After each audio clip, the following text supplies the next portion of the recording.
Hi, Dominique Young with you. Welcome to Living Young TV. I am so excited to be here with you today and share this special episode with you.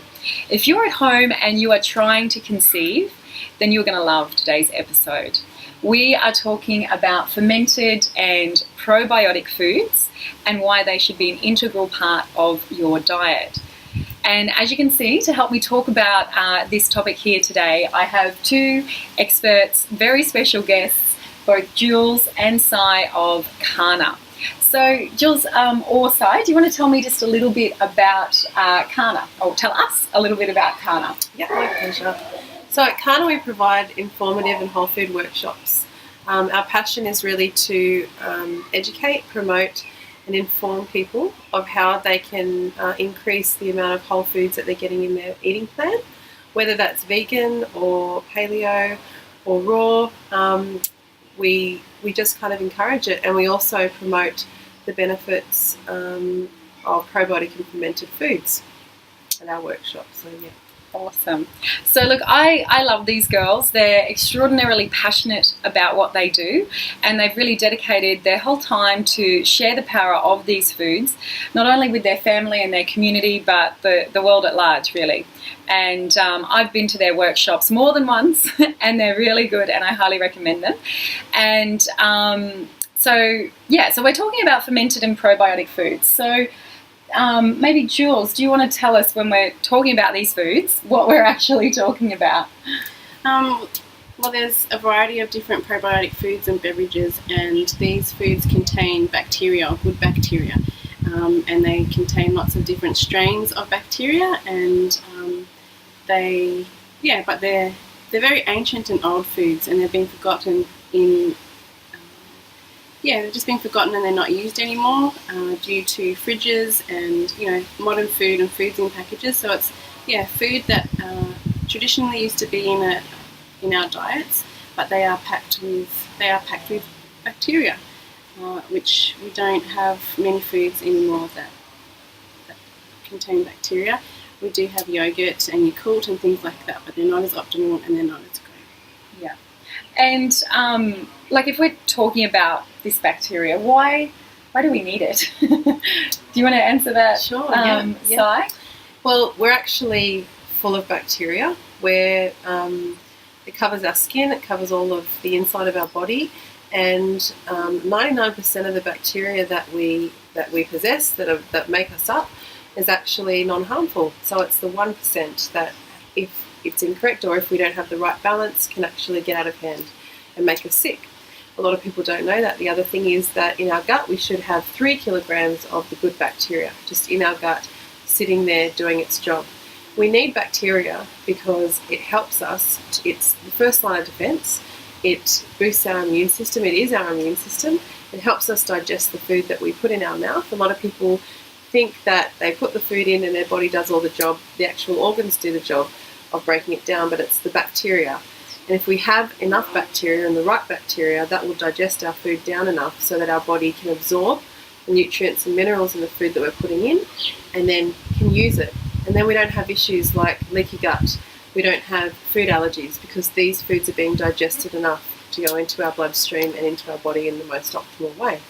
The bacteria secretes a lot of substances that actually protects the inside of our body. Our bacteria needs to be proactively put into our bodies. So it's not something that once we have, we keep forever. We need to feed our body the bacteria. We need to do that through probiotic and fermented foods. A lot of our lifestyle today actually does the opposite. It kills off the good bacteria. The sugary diets that a lot of people are quite accustomed to having these days, processed foods, chemicals, antibiotics, a lot of the heavy metals in the water that we drink, all of these things actually kill off the good bacteria that we have naturally. So we have to proactively put that bacteria back in, and then it helps to protect our body. Our stomach and is mostly made up of this bacteria, and the inside of our body, 70% of our immune system is in our gut. So we need to have this bacteria. And we don't need to be worried, so much concerned about antibacterializing everything. We need to be more concerned with getting these probiotics or good bacteria into us. Yeah, absolutely. So now, if we're talking about pregnancy specifically and these foods, why would you say they can be helpful if you're trying to have a baby?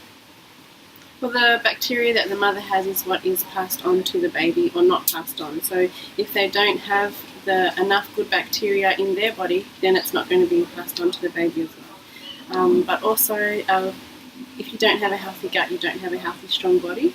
And everything, mums, we all have babies, they're all alive, they all have their arms and their legs, and we think that they're fine, but a lot of their issues once they've come into the world are actually preventable by the healthy state of the mum.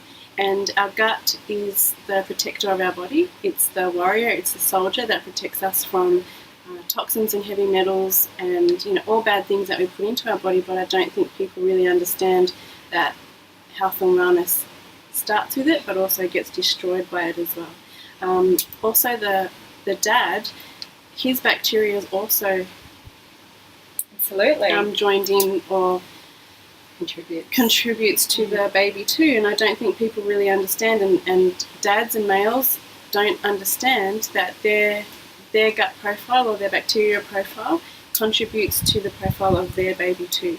So it's very important for both parents to be have a healthy body and to be nourished. And in the olden times or in traditional times, a lot of the villages, the tribal people, they really care and nourish their parents before they get married. They nourish their women. It's something that's very, very important to them, but they nourish the women, they nourish the men before they get married, and then before they conceive children. They really understand how important it is for both parents to be healthy, strong, and to have everything that they need in their bodies to contribute to the next generation. Absolutely. And so, talking a little deeper, like about this gut profile and the bacteria that we pass on to our baby. So, do you want to tell me a little bit about how we pass it on, and even maybe talking about the birth, about how that's passed on to our baby? Yep, absolutely. So, in the mother's womb, a baby is in a sterile environment. And that's what's needed to ensure the baby is protected and can thrive and grow. But once labour ensues, and if it's able to happen that way, and if there aren't any complications, a natural delivery through the birth canal is optimal for a baby. As it moves through the birth canal, it actually ingests and takes in the mother's bacterial mucuses and things like that, and it does seem like a gooey, gory picture, but it's all part of a greater plan. These babies enter through the birth canal, and as they're moving down, they're actually inheriting and ingesting the bacteria that coats the mother's birth canal, and that is their first exposure. And then from there, when they're born and they're fed, the colostrum and the sugar in the mother's milk is actually what feeds the bacteria, and that bacteria starts to colonize and to grow. And then what's able to happen is that bacteria will start to digest the mother's milk. So as the baby is drinking, that bacteria is doing the job of breaking down the milk so that the baby can thrive.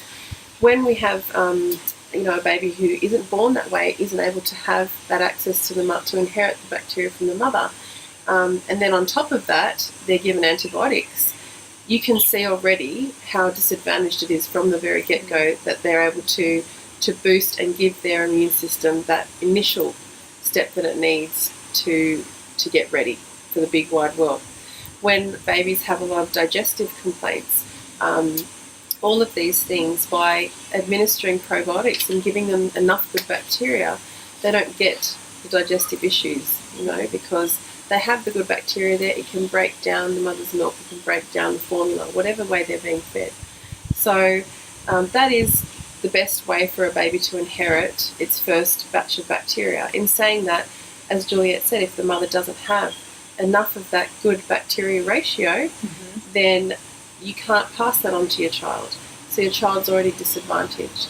So what can you do then is you need to be able to boost that yourself as a preparing or an expectant mother. Being able to be thoughtful of your bacteria and what you're passing on to your child is key in making sure that you set up a strong immune system for them from the get-go. Yeah, absolutely. And so talking about that, and for anyone out there who might be already pregnant or have just had a little one, what would you say that they should be mindful of when we talk about fermented and probiotic foods, or little things that they might need to be aware of? I think it is optimal to be having these foods before you get pregnant and before you have a baby and before you're breastfeeding, but that's not, everyone hasn't had that opportunity. So I think our biggest concern is just they're very detoxing. All of these foods are very detoxing, and so if you know, everyone has pollutants and heavy metals and toxins in their body, and so these things are released into the bloodstream and can go into the placenta and into the baby as well, but also can go into the breast milk and into the baby that way. So we think that the food is wonderful for pregnant and breastfeeding mums. I think everyone is different as well, so people have to be mindful of their own, individual biochemistry and makeup and the things that they need. But it is optimal for a pregnant woman and a breastfeeding mother, because all of that bacteria goes to the baby through the breast milk and also through the placenta too.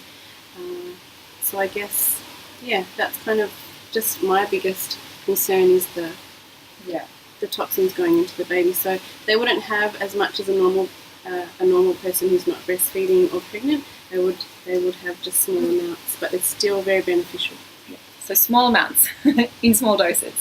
So then, as we talk about this, I'm here holding a gorgeous glass of water kefir, and this is peach water kefir, and it's beautiful. So this food isn't only healthy, but it tastes really good.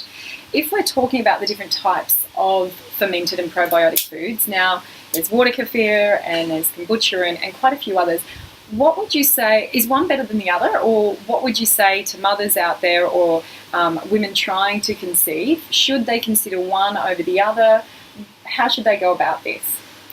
Get informed, really, that's the thing. Don't be scared off, because you do learn techniques, because it's an art form really, and it's a way of preparing food that isn't something that we're sort of used to seeing.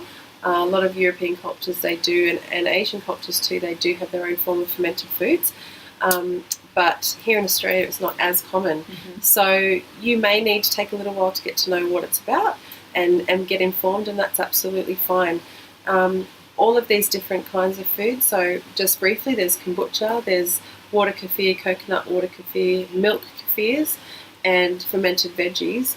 All of these things have an array of benefits for the body, and some people start with one, some start with all, but we would probably suggest you start with one, and milk kefir is a great place to start.